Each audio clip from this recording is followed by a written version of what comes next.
Hello everyone, welcome to Books Amaze. My name is Avni and on this channel I talk a lot about books. I do book reviews, book summaries, book recommendations, and I also make videos about improving your language, improving your overall personality. So if you like this content, please make sure to subscribe to my channel and watch my videos. And today I'm going to be reviewing a book that I recently read called The Reader, written by Bernhard Schlink, and I absolutely fell in love with this book. So I want to share my reviews with all of you as well. Now this book was originally published in German language and was later on translated into English, and the subject or the plot line of this book revolves around the World War II, the Holocaust era.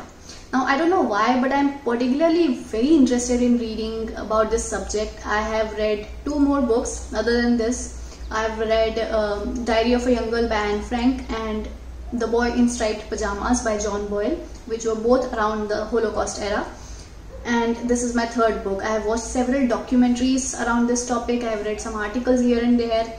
So I am very interested in reading about this subject, and I think it's a very interesting subject in itself to write about. The main characters of this story are Mikhail and Hannah.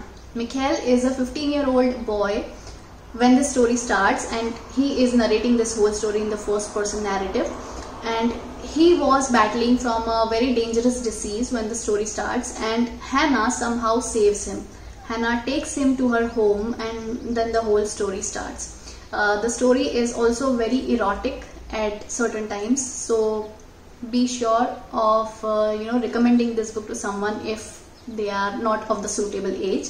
And there's a huge difference between Hannah and Mikhail. Mikhail is 15 years old while Hannah is, I think, 35 or 36 years old when the story starts. And then the whole love story aspect goes on, and after some years Hannah goes missing.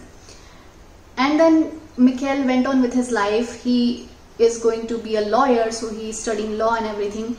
And then one day Hannah appears in front of him because she was charged with some horrendous crime which was related to the whole Holocaust era. Now I'm not going to tell you what the charge was because that would be a spoiler.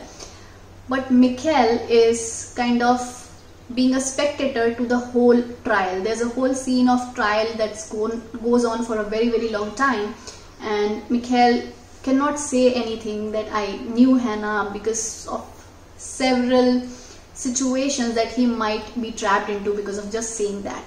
So he's kind of a spectator to the whole trial, and he watches everything, and then the story goes on and we get to see past flashes also. So the story is very visual. I could visualize everything. I won't say that I was able to connect with Mikhail and Hannah because the characters are not very likable. But why I really like this book is because it's very unusual. I haven't read anything like this before.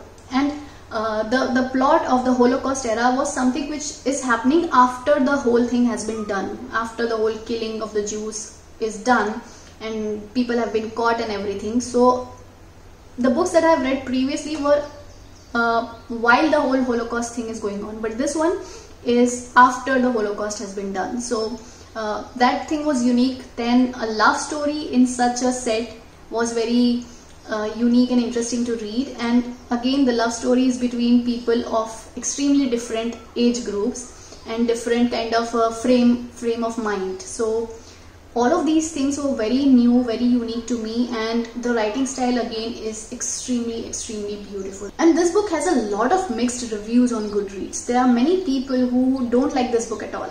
So I was very keen to know what it is that people don't like, and now after reading this book, I think it may be because of the eroticism which is in the whole book, or maybe because of the unusual pairing of the couple. But I think it gave more meaning to the book. It gave more meaning to the whole melancholic feel of the book. And I absolutely loved it. I absolutely loved the writing, and I think it's beautifully done. It's not very thick. It's 218 pages and it's quite pacey as well. There are few chapters where the book became a little slow, but then it again picked up the pace. So I absolutely love this book, and you should definitely read this if you like to read romance novels, melancholic books, or books around the whole Holocaust era. One more thing that I absolutely loved in this book is the mention of other books. So there are various authors mentioned in this book, such as Kafka, such as Oscar Wilde, and books such as The Odyssey by Homer and many other classic books. So I absolutely love such books where I get to know other book recommendations. That's why I also love Murakami a lot, because I get to know a lot of book recommendations in those books. So the title of the book is also The Reader, which is a very significant aspect of the book. I won't reveal it to you, but I was quite intrigued by the title itself, because I thought there might be some other book recommendations, or there might be something about books in this book, as the title is The Reader. And that was absolutely true. I got to know about a lot of other books. So if you are someone who likes such books, then definitely you should not miss this one. So if you want to purchase this book, I'm mentioning the Amazon link in the description box below. You can go ahead and purchase this book from that link. If you liked this video, don't forget to give it a thumbs up and subscribe to my channel for more such bookish content. And please do mention in the comment section which is your favorite book from this whole Holocaust era. I hope to see you soon with another video. Till then, take care of yourself and keep reading.